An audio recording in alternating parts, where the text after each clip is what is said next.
Chiffon ना ना उसको आने दो सावधान पीछे गड्ढा झांझी के दे আজকে হাওড়ায় আসছে আমার বিধানসভার দুজন যুব মোর্চার কার্যকর্তা অভিক মণ্ডল এবং মনোরঞ্জন ঘোষ এদের দুজনকে কালকে দুপুর থেকে আমাদের রানীগঞ্জের যে পাঞ্জাবি মোড় ফাঁড়ি আটক করে রাখে এবং তারপরে রাত্রিবেলায় হাওড়া পুলিশ গিয়ে তাদেরকে নিয়ে আসে। আজকে কোর্টে কেস ওঠার কথা, আমি ওদের সাথে দেখা করতে এসেছি। 9 তারিখে আমরা অভয়ার জন্য যে আন্দোলন করেছি ওইদিকে পার্ক স্ট্রিট থেকে এদিকে সাঁতরাগাছি থেকে হাওড়া থেকে, সেটা নিয়েই ওদের ওপর কেস দেওয়া হয়েছে। এখন আমরা লড়বো, কোর্টে কেস লড়ব। আমরা মানুষের জন্য কথা বলতে নেমেছি। পশ্চিমবঙ্গের কী ধরনের রাজনীতি হয় আপনি জানেন, এবং পশ্চিমবঙ্গের মুখ্যমন্ত্রী ডক্টর বি.আর. আম্বেদকরজির গণতন্ত্রকে শেষ করে দিয়েছেন, নিজের মতো সংবিধান চালাচ্ছেন এবং সেখানে আমাদের কথা বলার কোনো অধিকার নেই, প্রতিবাদ করার অধিকার নেই। কিন্তু আমরা আমাদের মতো লড়ব। দিদি একাধিক ধারা দিয়েছে, মানে কি কি ধারা দিয়েছে সেটা কি বলে? কতগুলি ধারা দিয়েছে আর কি ধারা দিয়েছে সেটা তো আমার আইনজীবী যারা আছেন তারা দেখছেন। কিন্তু এই যে প্রতিটা বিষয়ে আমাদেরও সেদিনকে পার্ক স্ট্রিট দিয়ে আমরা যেখানে ছিলাম, আমরা তো আদালতের পারমিশন নিয়ে এই মিছিল করেছি, পারমিশন না নিয়ে মিছিল করেছি তা নয়। এবং সেখানে একাধিক ধারা আমাদের সহযোদ্ধাদের ওপরেও দেওয়া হয়েছে। এখন মুখ্যমন্ত্রী যখন বিরোধী নেত্রী ছিলেন উনি লড়াই করেছিলেন, এখন আবার মুখ্যমন্ত্রী হয়ে গিয়ে উনি ভুলে গেছেন, এখন বিরোধীদের মুখ বন্ধ করে দেওয়ার চেষ্টা করছেন। 1 বছর হয়ে গেল এখনও অভয়ার বিচার হলো না। প্রথম 5 দিনের মধ্যে মুখ্যমন্ত্রী নিজে, আমি নিজে বলবো, লিডারশিপ নিয়ে এক্স সিপি বিনীত গোয়েলের মদত নিয়ে তথ্য লোপাট করে দিয়েছেন। তার জন্য তার কোনো লজ্জা নেই, আর উনি আমাদের কেস দিয়ে মুখ বন্ধ করার চেষ্টা করছেন। আর আজকে পুলিশের যারা স্ত্রী, যারা ওয়াইফ, তাদেরকে নিয়ে আজকে প্রেস কনফারেন্স করাচ্ছেন। আমি পুলিশদের যারা মহিলারা, যারা বাড়ির মহিলারা আজকে প্রেস কনফারেন্স করবেন, আমি তাদের কাছে প্রশ্ন রাখবো, যখন অনুব্রত মণ্ডল আপনাদের নিয়ে, আপনার মানে মাদের আর স্ত্রীদের নিয়ে বিছানায় আসার কথা বলেছিলেন, তখন প্রেস কনফারেন্স করতে ভুলে গেলেন কেন? আজকে আপনাদেরও বলবো এই প্রশ্নটা পুলিশের বাড়ির মহিলাদের অবশ্যই করবেন। আমাদের কিন্তু এই প্রশ্নটা আপনাদের কাছে থাকলো। আজকে আমাদের সম্বন্ধে বলা হচ্ছে আমরা নাকি কটু কথা বলছি পুলিশকে নিয়ে, কিন্তু অনুব্রত মণ্ডল আমাদের মুখ্যমন্ত্রীর নিজের ভাই, কোলের ভাই, তিনি যখন আপনাদেরকে বিছানায় এসে সেক্স করার কথা বলল, আপনাদের এবং আপনার মাদের এবং স্ত্রীদের, তখন আপনাদের প্রেস কনফারেন্সটা হলো না কেন? এটা আমাদের প্রশ্ন থাকলো আপনাদের কাছে। দিদি, অশোক দিন্দাকে নিউ মার্কেট থানা 17 তারিখে তলব করেছে। অশোক দিন্দা পুলিশের বিরুদ্ধে কটূক্তি করেছে, কি বলবেন? দেখুন, মুখ্যমন্ত্রী মমতা বন্দ্যোপাধ্যায় বিরোধীদের মুখ বন্ধ করার চেষ্টা করছেন। 2021-এর ভোটের পর থেকে আমরা দেখেছি কিভাবে বিরোধীদের ওপর অত্যাচার নেমে এসেছে। এনএচআরসি বলেছে এখানে ল অফ দ্য ল্যান্ড চলে না, এখানে ল অফ দ্য রুলার চলে। এবং সেখানে অশোক ডিন্ডা, কৌস্তব বাগচি, অর্জুন সিং, সজল ঘোষদের ওপর কেস হবে, এটাই তো স্বাভাবিক।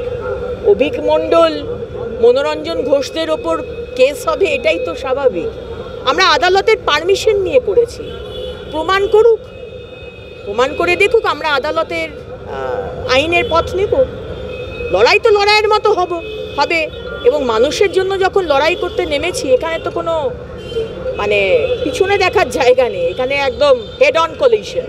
অভিষেক বন্দ্যোপাধ্যায় বলেছে এসআইআর কার্যকর করতে গেলে লোকসভা ডিসলভ করতে হবে, প্রধানমন্ত্রী এবং স্বরাষ্ট্রমন্ত্রীকে ইস্তফা দিতে হবে, নতুন করে ভোট করতে হবে, তারপর এসআইআর হবে। কি বলবেন? ছোটবেলায় একটা কথা শুনেছিলাম, মামার বাড়ির আবদার। এখন অভিষেক বন্দ্যোপাধ্যায় যদি ইলেকশন কমিশনকে নিজের মামার বাড়ি ভাবেন, অভিষেক বন্দ্যোপাধ্যায় ইলেকশন কমিশন কিন্তু মামার বাড়ি নয় যে মামার বাড়িতে আপনি আবদার করবেন। রাহুল গান্ধী বলছেন মহাদেবপুরাতে 1 লক্ষ ভুয়ো ভোটার ঢোকানো হয়েছে, এখন সেখানে তো কংগ্রেস সরকার ছিল।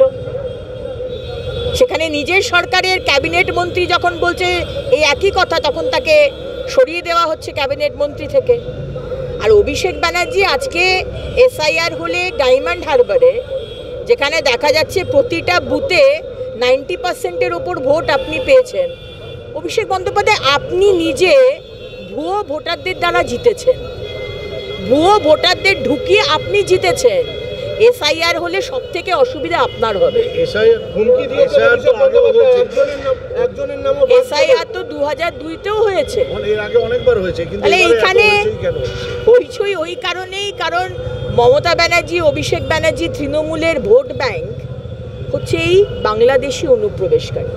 প্রতিদিন আপনি দেখতে পাচ্ছেন না, এখান থেকে ওখান থেকে ধরা হচ্ছে, সারা ভারতবর্ষ থেকে ধরা হচ্ছে। প্রথমে রাজনীতি করার চেষ্টা করলেন মমতা বন্দ্যোপাধ্যায়, বাংলা বাঙালিকে ধরা হচ্ছে, হাওড়া থেকে ধরা হয়েছে বলছেন, কিন্তু এগুলো সমস্ত একটা ফাসাড।